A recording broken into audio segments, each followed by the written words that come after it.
হাদিসের ভিতরে যাই, রাসূল কারীম সাল্লাল্লাহু আলাইহি সাল্লাম কি বলছেন শোনেন। মুসনাদে আহমদ হাদিসের বর্ণনায় বলেন, মুসনাদে আহমদ হাদিসটা আল্লাহ নবী জনাব মুহাম্মদ রাসূলুল্লাহ মুসনাদে আহমদ এই হাদিসে বর্ণিত রয়েছে। হযরত সাদ্দাম ইবনে আউস রাদিয়াল্লাহু তাআলা আনহু বর্ণনা করেন। কে? হযরত সাদ্দাম ইবনে আউস রাদিয়াল্লাহু তাআলা আনহু বর্ণনা করেন। তিনি বলেন রাসূল কারীম সাল্লাল্লাহু আলাইহি সাল্লাম ইরশাদ করেছেন, যত কোনো ব্যক্তি লোক দেখানোর উদ্দেশ্যে নামাজ আদায় করে ওটা শিরক হয়ে যাবে। হাদিসের বর্ণনা, এটা কোনো কিসসা কাহিনী না। আমার বন্ধুগণ, আল্লাহর নবী আরো বলেন, যদি কোনো ব্যক্তি লোক দেখানোর জন্য দান করে, সাদকা করে, তাহলে ওটাও শিরক হয়ে যাবে। আল্লাহর নবী একই হাদিসের ভিতরে বলছেন, যদি কোনো ব্যক্তি লোক দেখানোর জন্য রোজা রাখে তাহলে ও শিরক করলো। কি করলো? লোক দেখানোর উদ্দেশ্য যদি আমাদের নিয়তটা থাকে, আমাদের নিয়তটা লোক দেখানোর উদ্দেশ্য যদি হয়, আল্লাহ তাআলার উদ্দেশ্য যদি না হয়, এটাও শিরক হয়ে যাবে। হবে না? শিরক হবে না? যেহেতু রাসূলের হাদিস থেকে আমরা আজকে জুমায় যারা আসছেন, আমি তাদের কাছে আহ্বান করতে চাই, অনুরোধ জানাতে চাই, আমার বন্ধুগণ, আমরা এই সমস্ত শিরক থেকে বেঁচে থাকার জন্য চেষ্টা করব।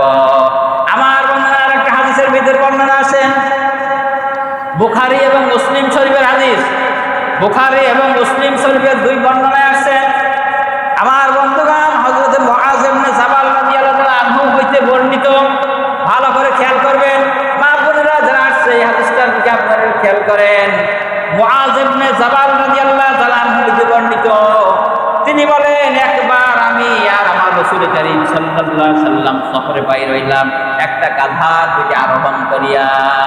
পিঠে একটা গাধার পিঠে আরোহণ করে আমি আর আমার রাসূল সাল্লাল্লাহু আলাইহি সাল্লাম বাইর হয়েছিলাম। যাইতে যাইতে প্রতিমধ্যে আমি আমার রাসূলকে একসঙ্গে ছিলাম, আমি তার পিছনে ছিলাম, গায়ে গা লাগাইছিলাম। এই অবস্থা যখন হলো, আমার বন্ধুগণ, হযরতে মুআজ রাদিয়াল্লাহু তাআলা আনহু বলছেন, প্রতিমধ্যে যাইতে যাইতে আমার নবী আমাকে ডাক দিলেন, মুআজ। আমি বললাম, লাব্বাইকা ওয়া সাদাইক, হুজুর আমি হাজির। আল্লাহ নবী বললেন, মুআজ বলো তো, বান্দার প্রতি আল্লাহর হক কি আর আল্লাহর প্রতি বান্দার হক কি? বোঝা গেল কথাটা? এই যে মানুষ আমরা, আমাদের আল্লাহর প্রতি হক কি আর আল্লাহর আমাদের প্রতি হক কি, এই দুটো, এই দুটো জিজ্ঞেস করলো। মুআজ রাদিয়াল্লাহু তাআলা আনহু বললেন, আল্লাহ এবং রাসূল সবচাইতে ভালো জানেন ইয়া রাসূলুল্লাহ, আল্লাহ এবং রাসূল সবচাইতে ভালো জানেন।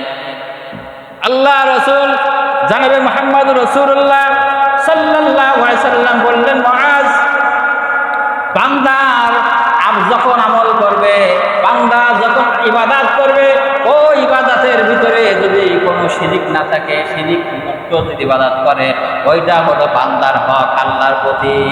কি হলো?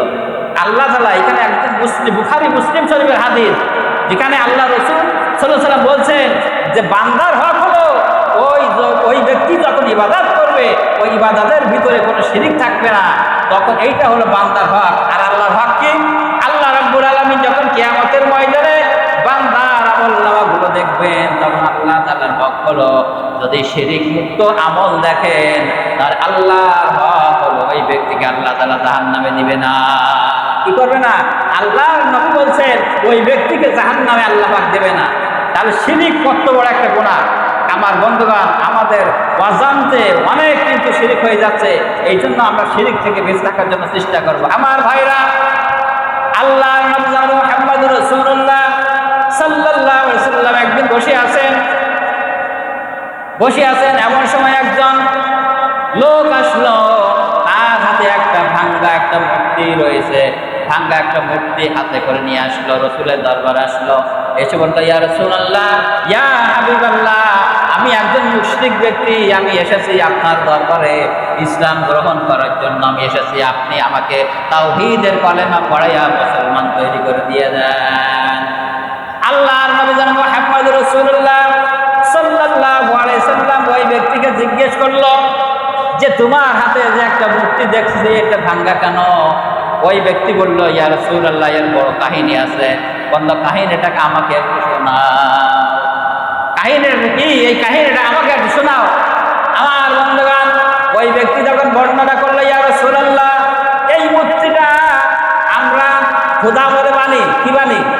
খোদা বলে মানি। আমরা যখন বাইরে যাই তখন মূর্তি একটা করে সঙ্গে কাছে করে নিয়ে যাই। যদি বাইরে আমি কোনো বিপদে পড়ি আমার খোদা আমাকে ঠেকাবে, হেফাজত করবে। দরকার নাউজুবিল্লাহ, এই খোদা আমাকে ঠেকাবে, হেফাজত করবে, এই জন্য এই মূর্তিটা কাছে রাখি। কিন্তু ইয়া রাসূলুল্লাহ, ইয়া রাসূলুল্লাহ, আজকের যখন বাড়ি থেকে বাইর হইলাম তখন কিছু দূর যাওয়ার পরে আমার পেশাব পায়খানার হাজত হয়েছে, পেশাব পায়খানা লেগে গেছে। আমি তখন কি করি, আমি মনে করলাম এই খোদাকে সঙ্গে নিয়ে তো এই কাজ করা যাবে না। খোদা যেহেতু পবিত্র জিনিস, আর আমি পায়খানায় করব, পেশাব করব, যেহেতু খোদাকে সঙ্গে নিয়ে করা যাবে না। ইয়া রাসূলুল্লাহ, আমি এই মূর্তিটাকে একটা গাছের গায়ে হেলাম দিয়ে রেখে আমি একটু দূরে গেলাম পেশাব পায়খানা করার জন্য। আমি পেশাব পায়খানা সেরে যখন আসলাম, এসে দেখি ইয়া রাসূলুল্লাহ, আমার খোদার সমস্ত শরীরটা পানি দ্বারা টপ টপ করে পড়তেছে আর সমস্ত শরীরটা ভিজা। আমি তখন মনে করলাম খোদার গায়ে নিশ্চয়ই বরকতের পানি হবে, এই মনে করে আমি জিহ্বা দ্বারা চাটা আরম্ভ করে দিলাম।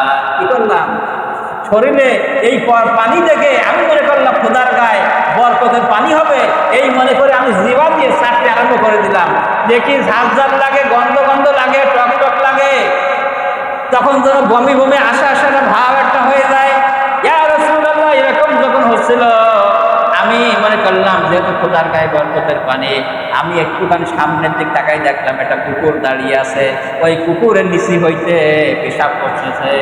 আমার যখন মনে হলো এই কুকুর এই মূর্তির গায়ে আমার খোদার গায়ে পেশাব করেছে, তখন আমার ঘৃণায় তখন বমি ওঠা ওঠা ভাব হয়ে যায়। তখন আমি এই মূর্তিটাকে, আমার এই খোদাটাকে এই গাছের গায়ে এত জোরে আঘাত মারলাম আর বললাম, আমি তো এতদিন যাবত এই বিশ্বাস করে রেখেছি যে আমি যদি কোনোদিন বিপদে পড়ি তাহলে তুমি আমার সাহায্য করবা, কিন্তু আজকের তোমার গায়ে যে কুকুরের পেশাব করে দিয়েছে, এই কুকুরের পেশাব থেকে তোমার গাটা, তোমার শরীরটা হেফাজত করতে পারলে না, তাহলে আমার বিপদ থেকে তুমি কিভাবে হেফাজত করবা?